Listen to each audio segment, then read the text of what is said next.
வணக்கம். இன்றைக்கி நம்ம பார்க்க போகிற சமையல் ஒரு அருமையான பன்னீர் கிரேவி எப்படி செய்யலாங்கிறத பார்க்கலாம். நல்லா ரிச்சாக இருக்கும். எப்பயும் போல் பண்ணாமல் இது மாதிரி கொஞ்சம் டிஃப்ரெண்ட்டாக பண்ணுங்கள். டேஸ்ட்டும் சூப்பராக இருக்கும். நல்ல ஃப்ளேவர்ஃபுல்லாக இருக்கும். சப்பாத்தி, இட்லி, தோசை, பரோட்டா எல்லாத்துக்குமே அருமையாக இருக்கும். தொட்டு சாப்பிட்லாம். வெரைட்டி ரைஸ் கூட அது அருமையாக இருக்கும். வாங்க எப்படி செய்யலாங்கிறத பார்க்கலாம். ஒரு பேன் எடுத்துக்கலாம். இதில் வந்து நெய் சேர்த்துக்கலாம். நெய் இல்லைன்னா பட்டர் சேர்த்துக்கோங்க. நான் வந்து நெய் சேர்த்துருக்கேன். நெய் லேசாக சூடானதும் அரை டீஸ்பூன் அளவுக்கு மிளகாத்தூள் சேர்த்துக்கலாம். அதிலே கொஞ்சமாக 1/4 டீஸ்பூன் அளவுக்கு உப்பு சேர்த்துக்கலாம். உப்பு சேர்த்து கலந்து விட்டுக்கலாம். நான் இன்றைக்கி 150 கிராம் அளவுக்கு பன்னீர் எடுத்துருக்கேன். இந்த மாதிரி சின்ன சின்னதாக கட் பண்ணி வச்சுருக்கேன். இந்த பன்னீரை வந்து நம்ம வறுத்து எடுத்துக்கலாம். எண்ணெய் வந்து ரொம்ப சூடாகணும் அவசியம் இல்லை. லேசாக சூடு இருக்கும்போதே பொடியை சேர்த்துருங்க. எண்ணெய் ரொம்ப காஞ்சி போய் இருந்துச்சு, அதாவது நெய் ரொம்ப காஞ்சி போய் இருந்துச்சுன்னா பொடி போட்ட உடனே கருகி போயிடும்.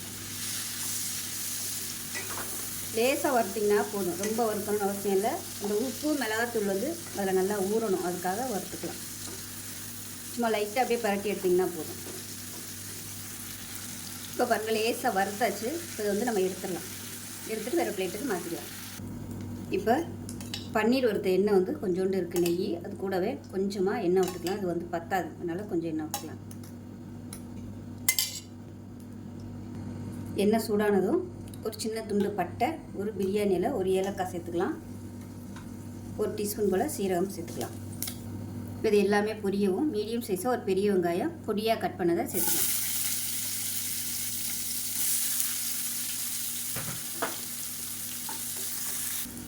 இப்போ பாருங்கள், வெங்காயம் ஓரளவுக்கு நல்லா வதங்கிருச்சு.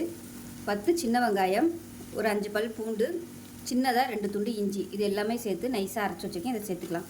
சின்ன வெங்காயம் சேர்த்து அரைக்கும் போது நல்ல ஒரு ஃப்ளேவர் கிடைக்கும். அதே சமயம் நல்ல ஒரு திக்னஸும் கிடைக்கும். மீடியமான ஃப்ளேமில் வதக்கி விட்டுக்கலாம். இப்போ இஞ்சி பூண்டு பேஸ்ட்டு நல்லா வதங்கிடுச்சு. பச்சை வாசனை போக வதக்கி விட்டுக்கலாம். அடுப்பு மீடியமாக வச்சுக்கோங்க. மிளகாத்தூள் சேர்த்துக்கலாம். 1.5 டேபிள் ஸ்பூன் அளவுக்கு மிளகாத்தூள் சேர்க்குறேன்.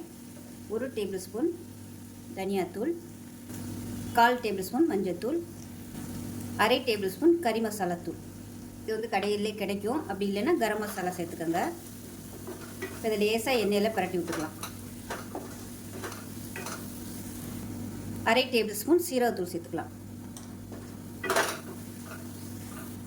எண்ணெயில் வதக்கியாச்சு. இப்போ இதில் மீடியம் சைஸாக 3 தக்காளி மிக்சியில் அடித்து வச்சுருக்கேன். இதை சேர்த்துக்கலாம். இது நல்லா எண்ணெய் பிரிஞ்சு வரட்டும். நல்லா வதக்கி விட்டுக்கலாம். இப்போ பாருங்கள், தக்காளி பேஸ்ட் ஊற்றி நல்லா எண்ணெய் பிரிஞ்சு வர ஆரம்பிச்சிச்சு. இந்த ஸ்டேஜில் தண்ணி சேர்த்துக்கலாம். நான் வந்து தண்ணி சூடு பண்ணிவிட்டு சேர்த்துக்கிறேன். இப்போ அடுத்து வந்து நம்ம முந்திரி பருப்பு பாதாம்லாம் ஊற்ற போகிறோம். அதனால நல்லா கெட்டியாகவே வரும். தேவைப்பட்டால் தண்ணி அப்புறமா மறுபடியும் நம்ம ஊற்றிக்கலாம். கலந்து விட்டுக்கலாம்.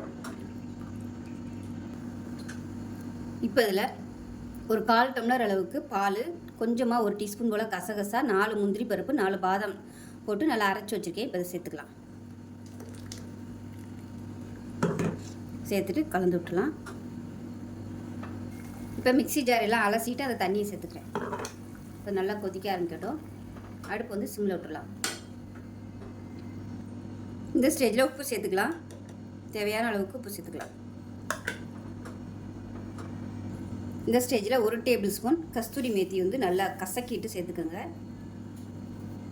சேர்த்திங்கன்னா அந்த ஃப்ளேவர் எல்லாமே அந்த கிரேவியில் இறங்கிடும். இப்போ இது கூடவே நம்ம வறுத்து வச்சுருக்க பன்னீரையும் சேர்த்துக்கலாம். சேர்த்து கலந்து விட்டுலாம்.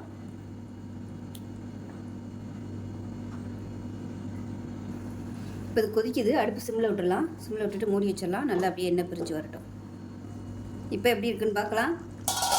பாருங்கள், நல்லா ஓரம்லாம் சூப்பராக எண்ணெய் பிரிஞ்சு வந்துருச்சு. அதே சமயம் நல்லா கொஞ்சம் கெட்டியாகவும் ஆயிடுச்சு. வருங்க, ஆறுச்சுன்னா இன்னும் நல்லா கெட்டியாக வரும். அவ்வளோதான். லாஸ்ட்டாக கொத்தமல்லியில் சேர்த்துட்டு கமத்திடலாம். சப்பாத்திக்கெலாம் அட்டகாசமாக இருக்கும். அதில் ஒரு ரிச்சான பன்னீர் கிரேவி செஞ்சு பாருங்கள். செஞ்சு பார்த்துட்டு எப்படி இருந்துச்சுங்கிறத சொல்லுங்கள். வீடியோ பிடிச்சிச்சின்னா லைக் பண்ணுங்கள், கமெண்ட் பண்ணுங்கள், சேனலை சப்ஸ்கிரைப் பண்ணுங்கள், பக்கத்தில் உள்ள பெல் பட்டனையும் ப்ரெஸ் பண்ணுங்கள். நன்றி.